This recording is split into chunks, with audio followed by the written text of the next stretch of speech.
గర్భాలయం అకాల సంధ్యా సమయాన్ని తలపింపచేసేలా కనకాంబర వస్త్ర నేపథ్యంలో ఆవిష్కృతమై ఉంటుంది. స్వర్ణ వర్ణ రజిత తోరణం, దాని అంతర్భాగంలో చక్రాంకిత రజిత తోరణం భాసిస్తుంటాయి.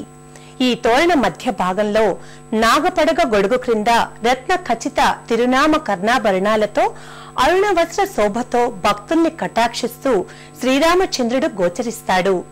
ఆయనకు కుడివైపు లక్ష్మణుడు, ఎడమవైపు సీతామాత దేదీప్యమానంగా దర్శనమిస్తారు.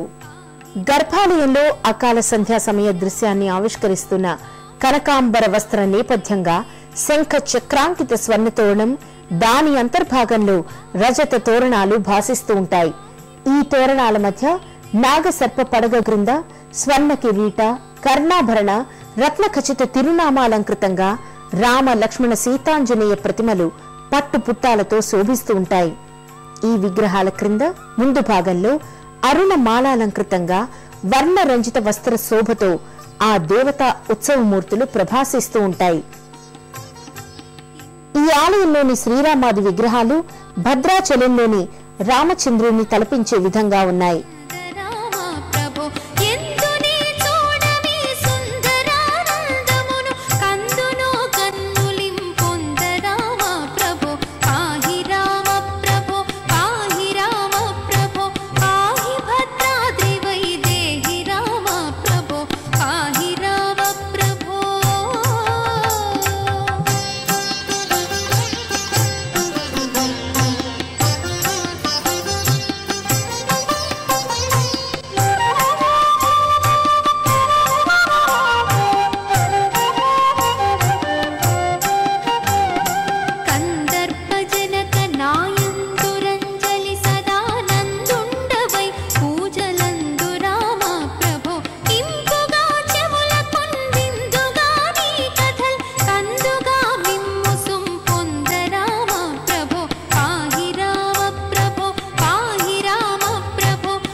రాజ్యలక్ష్మి అమ్మవారు 2 వరుసల సింహ తోరణాల మధ్య విశాలాక్షాలతో, లలాట తిలక శోభతో, పద్మహస్తాలతో అభయ వరద ప్రదానం చేస్తూ ఉంటుంది. నమోస్తుతే మహాలక్ష్మి నమోస్తుతే మహాలక్ష్మి నమోస్తుతే మహాలక్ష్మి నమోస్తుతే మహాలక్ష్మి నమోస్తుతే.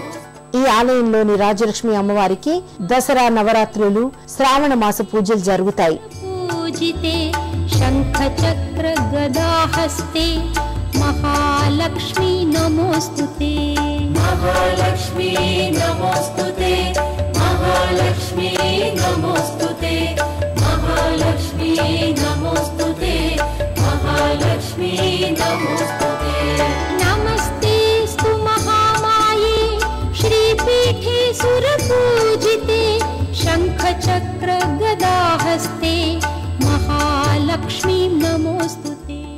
దాసాంజనేయుడైన హనుమ అంజలిబద్ధుడై తనకు ప్రియమైన సింధూర వర్ణ నేపథ్యంతో అరుణ వస్త్ర పుష్పాలంకృత శోభతో కవచమయంగా దర్శనమిస్తాడు.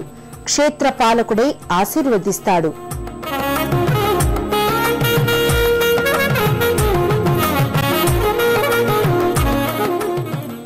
విష్ణుప్రియ అయిన తులసీమాతను పూజిస్తూ తులసి కోటకు మహిళలు భక్తితో ప్రదక్షిణాలు చేస్తూ ఉంటారు.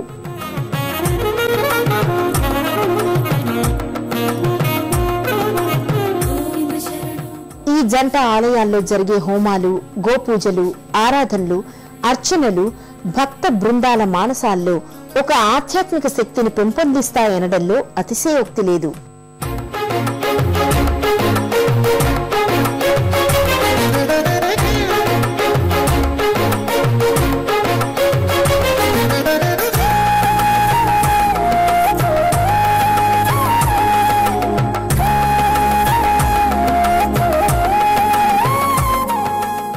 నీలపల్లి గ్రామంలోని మంత్రి ప్రగడ వంశీయులు 300 సంవత్సరాల క్రిందట 67 ఓడలతో నీలపల్లి, బర్మాల మధ్య వ్యాపారం చేస్తుండేవాళ్లు. ఆ వ్యాపారంలో నష్టం వాటిల్లడంతో వారు నీలపల్లి గ్రామాన్ని వదిలిపెడుతూ శ్రీ వెంకటేశ్వరుని ఉత్సవమూర్తుల్ని ఆలయానికి సమర్పించి వెళ్లిపోయారు. దాంతో ఈ ఆలయానికి వెంకటేశ్వర ఆలయం అని కూడా పేరు వచ్చింది. ఒకనాడు సర్వ సంపదలకు సర్వ విజ్ఞానానికి కేంద్రాలుగా భాసిల్లిన ఆలయాలు ఈనాడు భక్తి భావ సంపదను భావి తరాలకు అందించడంలో తమ వంతు కర్తవ్యాన్ని నిర్వహిస్తున్నాయి. ఆ ఆధ్యాత్మిక సంపదను మనం అందుకుందాం, తర్వాతి తరాలకు అందిద్దాం. శ్రీ మీనాక్షి సమేత నీలకంఠేశ్వర స్వామివారికి భీష్మ ఏకాదశి రోజున జరిగే కళ్యాణ మహోత్సవానికి, కార్తీక మాసం శివరాత్రి సందర్భంగా జరిగే విశేష పూజలకు, వినాయక చవితి అర్చనలకు తరలివచ్చే భక్తుల భావ ఆవిష్కరణ వినండి. ఈ దేవాలయం గత 500 సంవత్సరాల క్రితం ఆలయం ఉండేది. సీతారామ స్వామి వారికి, వెంకటేశ్వర స్వామి వారికి ఇద్దరికి కూడా ప్రతి ఉత్సవం కూడా ఇక్కడ జరుగుతుంది. అదేవిధంగా ఏకాదశి, ప్రతి ఏకాదశికి ఇక్కడ విశేష పూజ జరుగుతుంది. ధనుర్మాసంలో ఇక్కడ ఈ చుట్టుపక్కల ఏ ఆలయంలోనూ లేని విధంగా 3 లేక 4 లక్షల పూజలు జరుగుతూ ఉంటాయి. అది విశేషంగా. ఈ గుళ్ళో రాజలక్ష్మీదేవికి 40 రోజులు ఎవరైనా పెళ్లి కాని వారు పూజలు అవి చేస్తే వెంటనే వాళ్ళకి పెళ్లిళ్ళు అవి కుదురుతాయి. భక్తాంజనేయ స్వామికి ఏమో దండం పెట్టుకుని మొక్కులు తీర్చుకుంటే ఖచ్చితంగా మాకు ఆ పనులు నెరవేరుతున్నాయి. ఇక్కడ ప్రతి సంవత్సరం శ్రావణ మాసం 4వ శుక్రవారం సామూహిక వరలక్ష్మి వ్రతాలు చేస్తారండి. అందరం మేము పాల్గొంటాము. అమ్మవారు కూడా చాలా దయతోని కోరిన కోరికలు తీరుస్తారండి.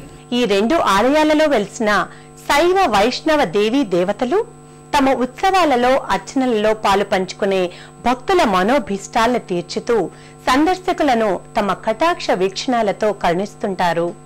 ఈ దేవతల ఆశీర్వాక్షతలు మన పైన కూడా జాలువారాలని ఆకాంక్షిస్తూ మరో తీర్థయాత్రలో మళ్లీ కలుసుకుందాం. అంతవరకు సెలవు. నమస్కారం. పుణ్యక్షేత్రాల దర్శనం, అపురూప ఆలయాల సందర్శనం, తీర్థయాత్ర కార్యక్రమాన్ని ఇప్పుడు యూట్యూబ్ ఆన్లైన్లో www.youtube.com/etv2india లింక్ ద్వారా కూడా వీక్షించండి.